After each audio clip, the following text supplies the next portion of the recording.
Hello everybody, myself V. Narayana Babu, lecturer in mathematics, GSIPU College, Mysore. In the last session, I have discussed about the definition of a determinant, expansion of a determinant of first order and second order. Today, let us discuss the determinant expansion of a third order.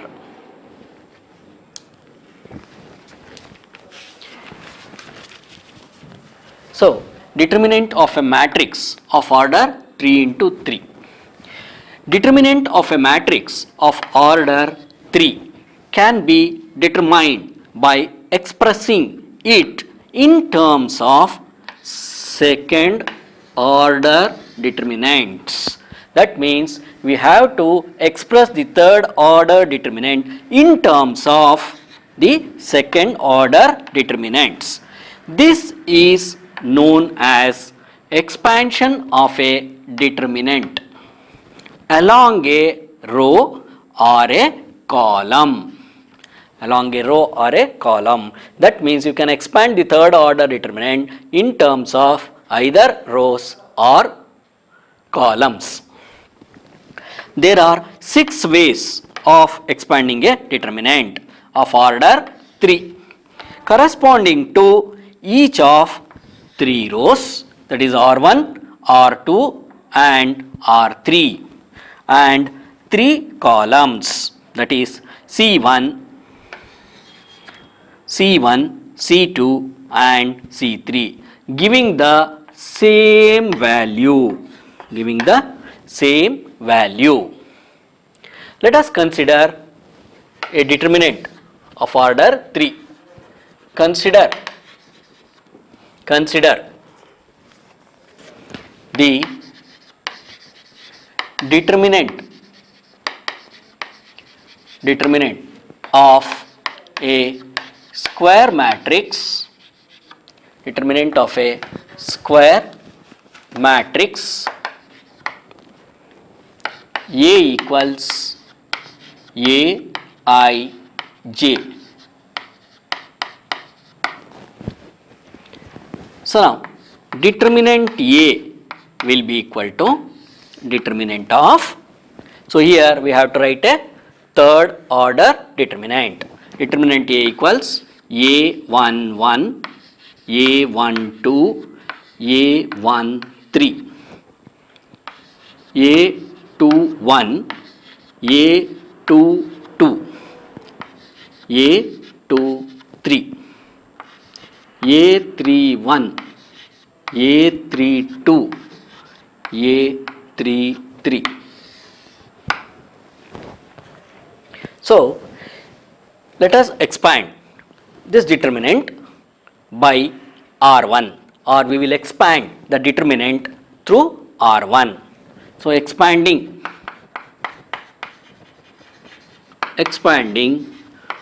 through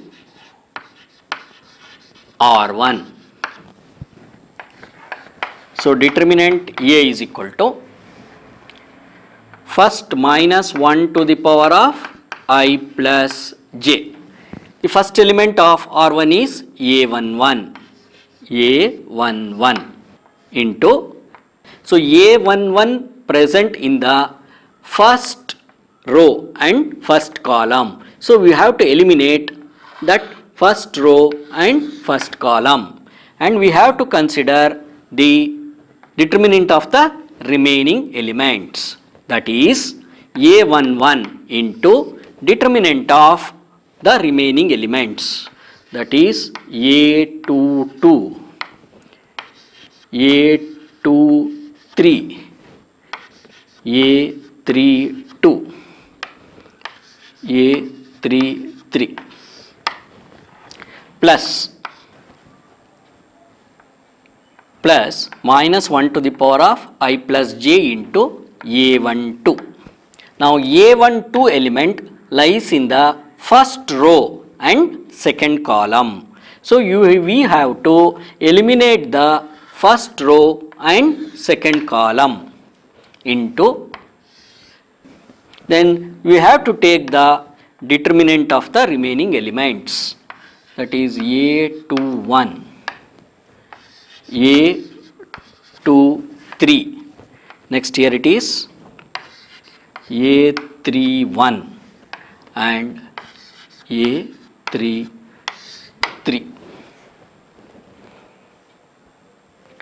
Next, plus minus 1 to the power of I plus j, the third element of the R1. So the third element of the R1 is A13. So now we have to eliminate the first row and the third column, because A13 element lies in the first row and the third column, and we have to take the determinant of the remaining elements, that is A13 into determinant of A21, A21, A22, A31 and A32.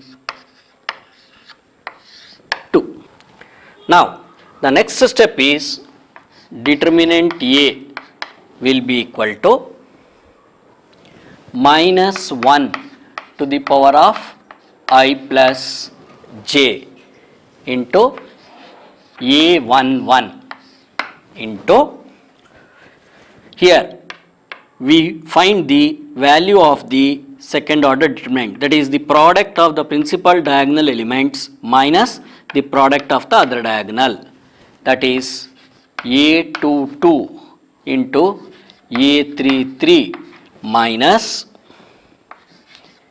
A23 into A32 plus minus 1 to the power of I plus j is A12 into, we find the value of this determinant, A21 into A33 minus A23 into A31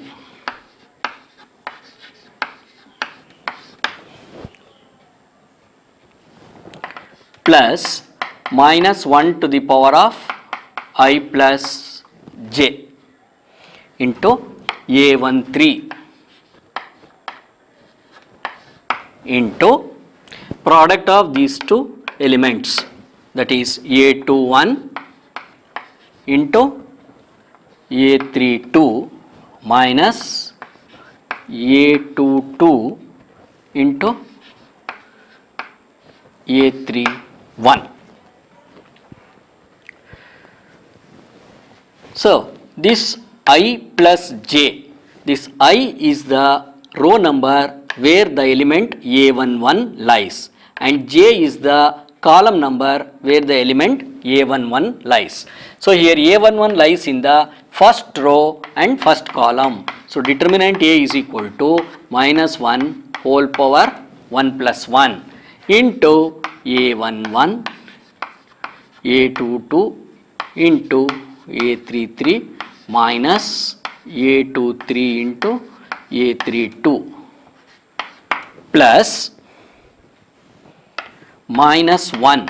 Here I is the row number where the element A12 lies, and j is the column number where the element A12 lies. So here A12 lies in the first row and second column. So I is 1 and j is 2. So you will get A12 into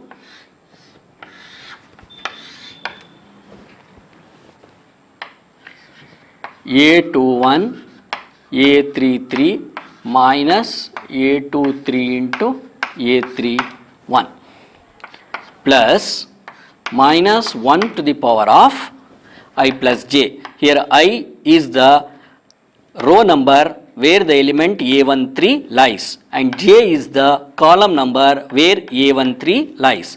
So here A13 lies in the first row and third column. So I is 1 and j is 3.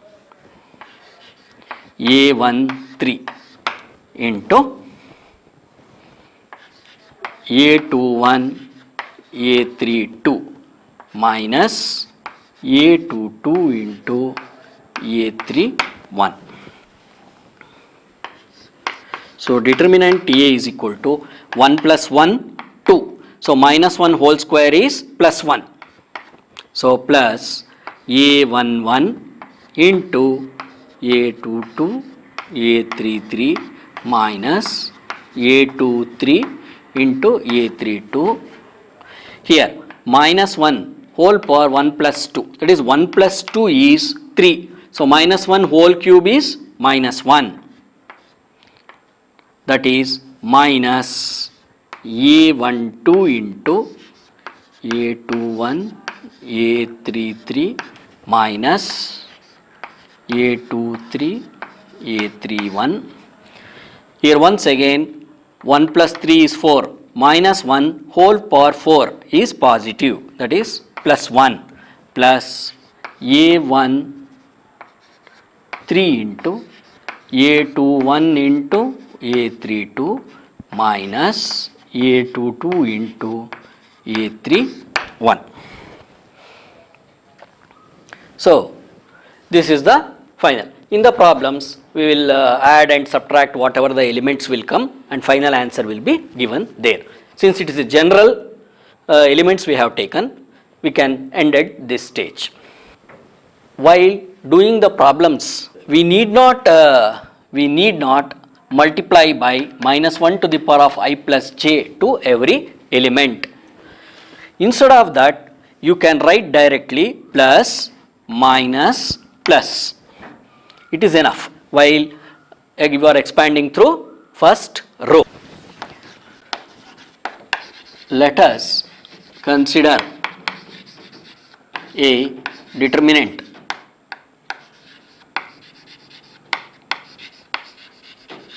or a determinant. Say delta equals determinant of A, B, C, D, E, F, G, H, I.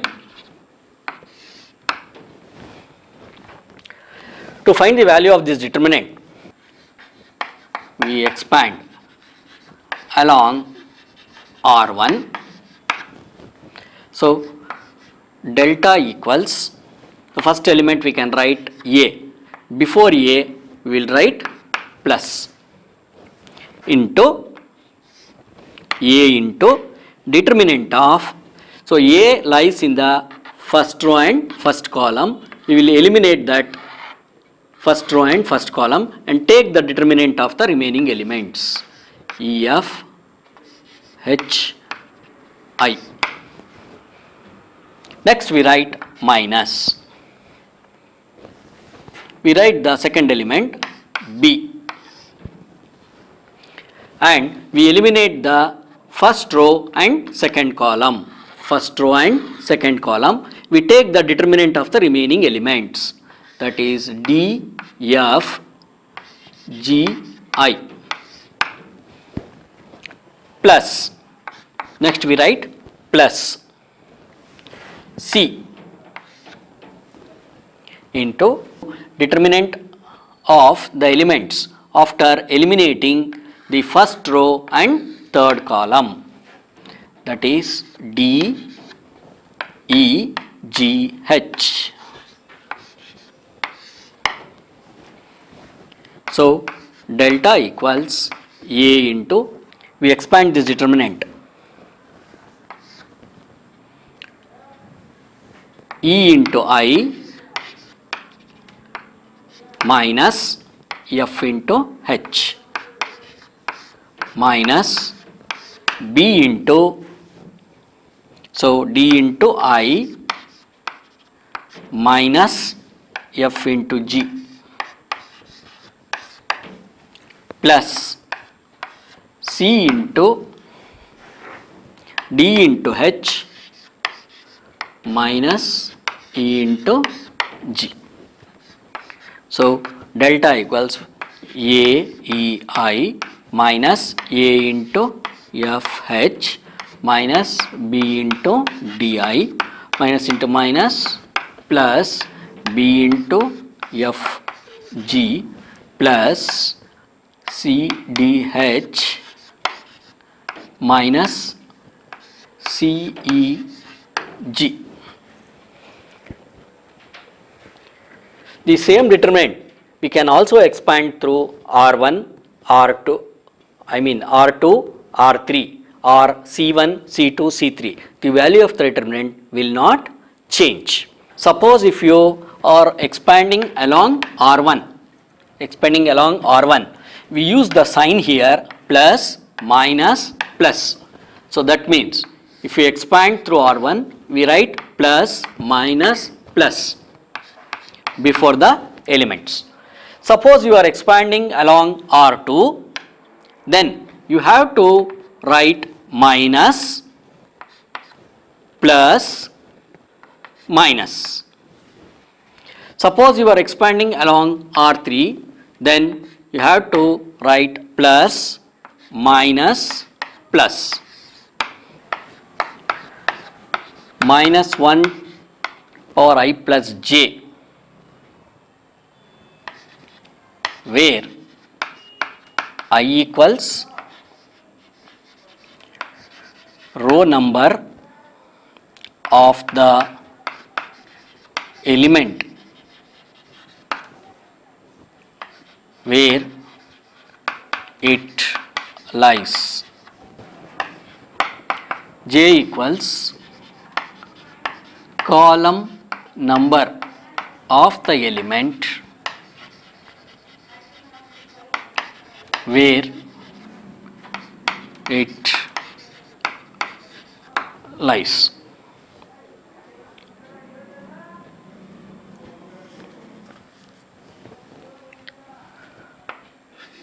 Similarly, we can expand the determinant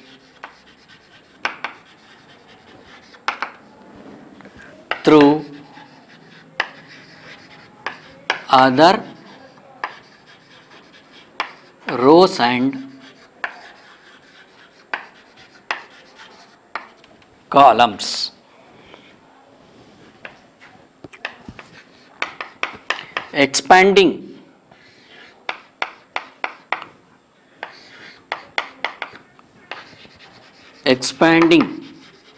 along any row or column gives the same value. The most important is that if you expand along R1, the sign which we have to use before the elements is plus, minus, plus. Suppose you are expanding along R2, the sign before the elements which we are used to use is minus, plus, minus. Suppose if you are expanding along R3, the sign before the elements which we have to use is plus, minus, plus. So that is very much important. For easier calculations, we shall expand the determinant along that row or column which contains maximum number of zeros. While expanding, instead of multiplying by minus 1 to the power of I plus j, we can multiply by plus 1 or minus 1 according as I plus j is even or odd. Okay, thank you.